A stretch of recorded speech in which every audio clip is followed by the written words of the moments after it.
So, in addition to the motor screw problem, they had one motor that didn't have but one screw in it. They also have the screwed up prop assembly. And I tightened the shit out of this thing. Pardon my French, but I'm a little aggravated right now. So much so that you can see the imprint of the little grip stuff. You can see the imprint of the grip stuff, which is this stuff right here, on the prop. So you know that that was squished down very, very tight. Not to mention the fact that that is on there so tight that it is not moving.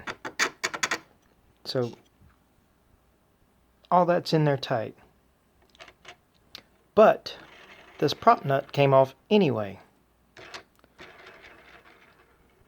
Honestly, how hard would it be for y'all to freaking put a counter rotating screw on here? Come on, think about it. It's simple, it's easy, plentiful. Why don't y'all do it? It doesn't make any sense. So this thing came off mid-flight, and of course it fell.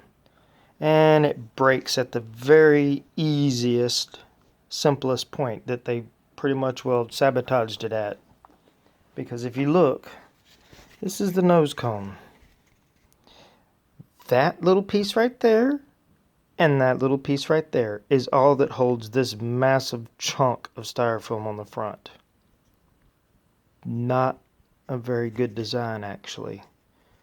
They could have at least thrown some carbon fiber in there to brace it up some. That's what I'm doing.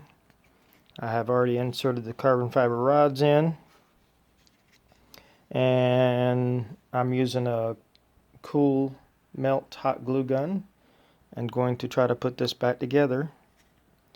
I am still going to send a unhappy comment to Horizon Hobby about their practices on this thing, cutting corners. Between the 3 missing screws on the one motor to the... Well, this probably isn't that big a deal, because if this prop had not have failed, this thing wouldn't have fallen. And, well, to be honest, it breaking off right here might not be entirely a bad thing. Because if you think about it, if it didn't break here, it might break somewhere more structural problem at.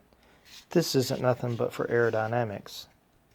And to make it look cool, so no big loss there. If it breaks, you could actually fly it without it.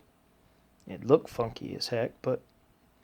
And it does protect the camera. It keeps the camera from getting banged up. And right here is the point of impact where it hit the ground.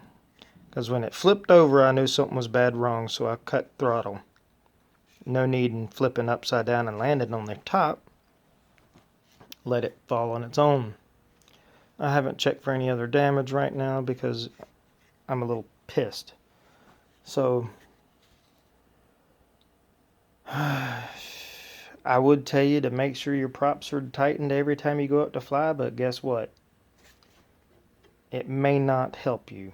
So, I don't know what to tell you about it. We'll find out in the next flight.